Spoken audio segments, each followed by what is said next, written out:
Hi, this is David Davis, and I'm here with Krishna, who's one of the creative forces behind Cloud Physics. How you doing? Hi, David. I'm good. Great. So we're here to talk more about the capabilities that Cloud Physics offers.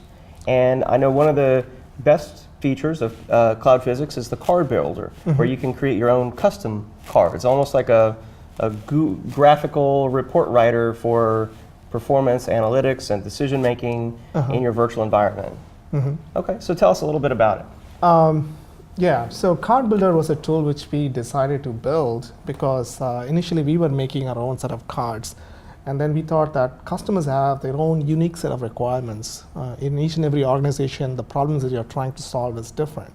So we thought we'll create a platform for the admins themselves to basically harness the data that we are collecting and view it in any form or fashion that they like to see it, as opposed to the viewpoint that we wanted them to see.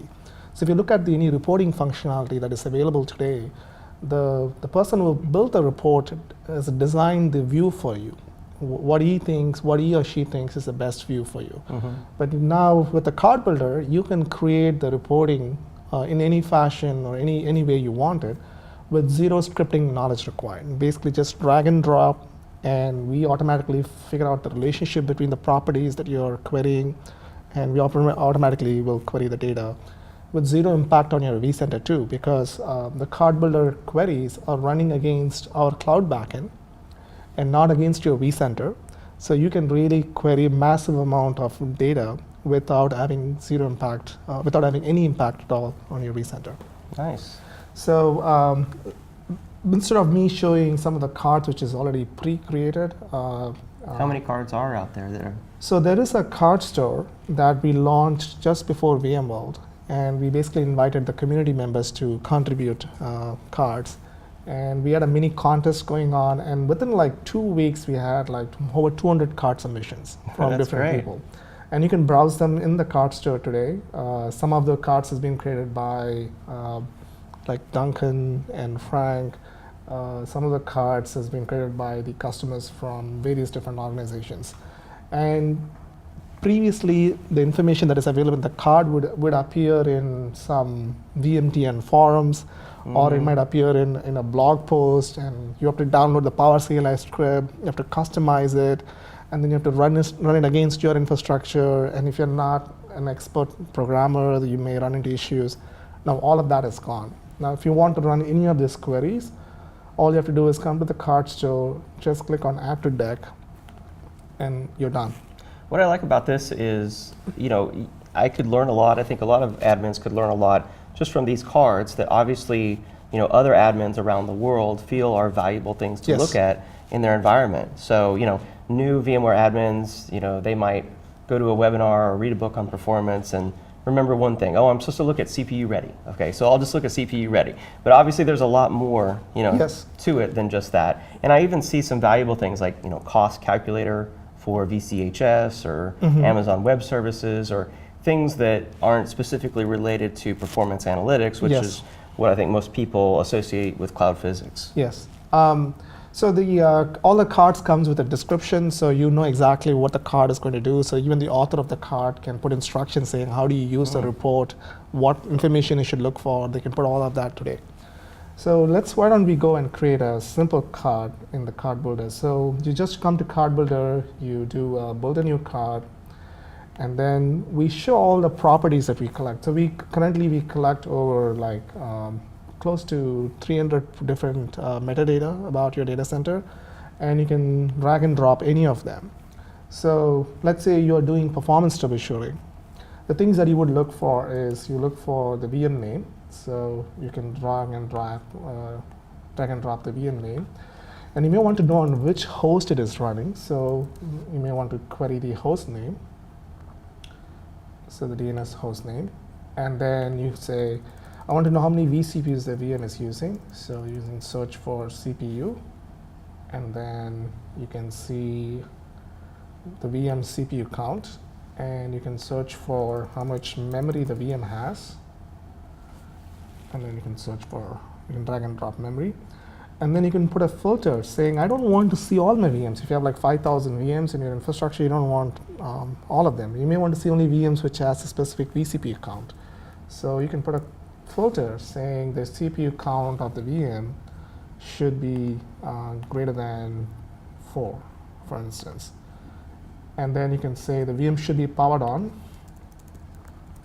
So as you could see, literally you can construct any sort of query that you want to do in seconds. Mm-hmm.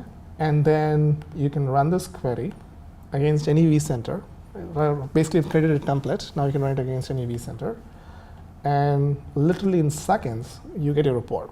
So Wow. in your infrastructure of so many thousand VMs, these are the 3 VMs with greater than 4 vCPUs.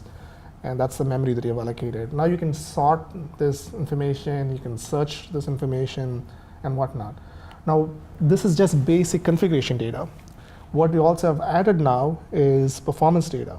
So you can do performance charting here. So for instance, I want to know the CPU usage of this VM. So I can drag and drop the CPU usage.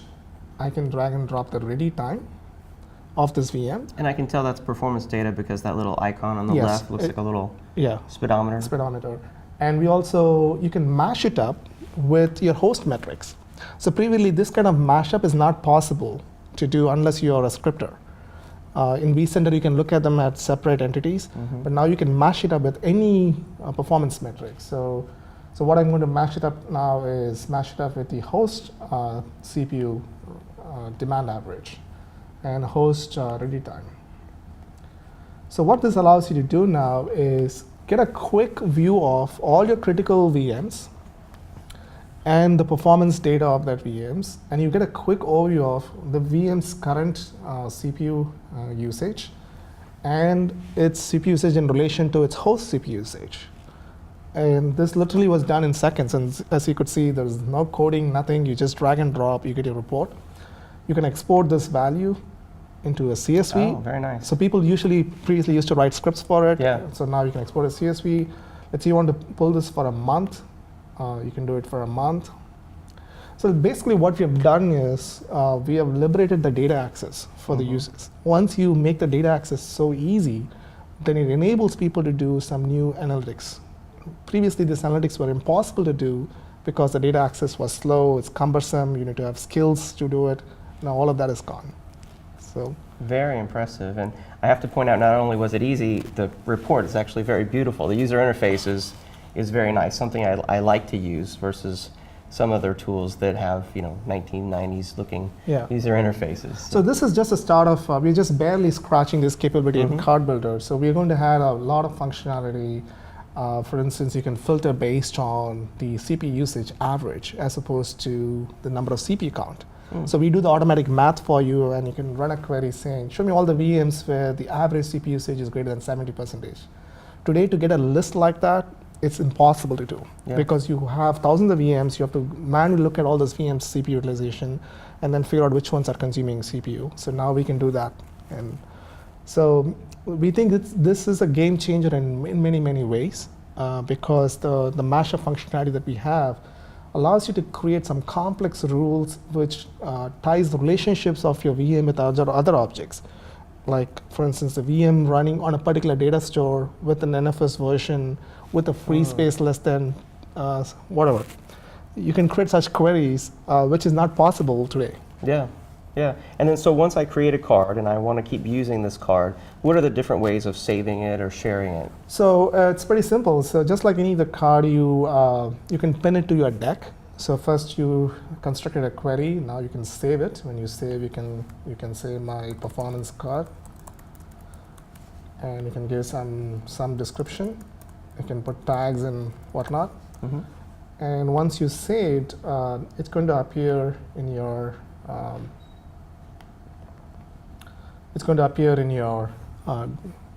interface here, and then you can add it to your deck here. Okay. So I could add it to my deck. and it'll appear in your main deck. Okay. So that would be for me to use in the future or other people in my organization? Yes, so you can also create views for other admins to look at, or if you're outsourcing your monitoring to somebody else, you can create the view for them and then they can look at that view. And then the other option would be I could publish it to the card store and share it with the community. Yeah, a lot of users, admins, take pride in sharing their creation to the community. And so, the only difference is when you publish it to the world, it doesn't get instantly published. It goes through our curation process, and then we publish it for you. Very nice. Well, it's very impressive what you can do with the card builder, and I appreciate your time today, Krishna. Thank you. Thank you, David.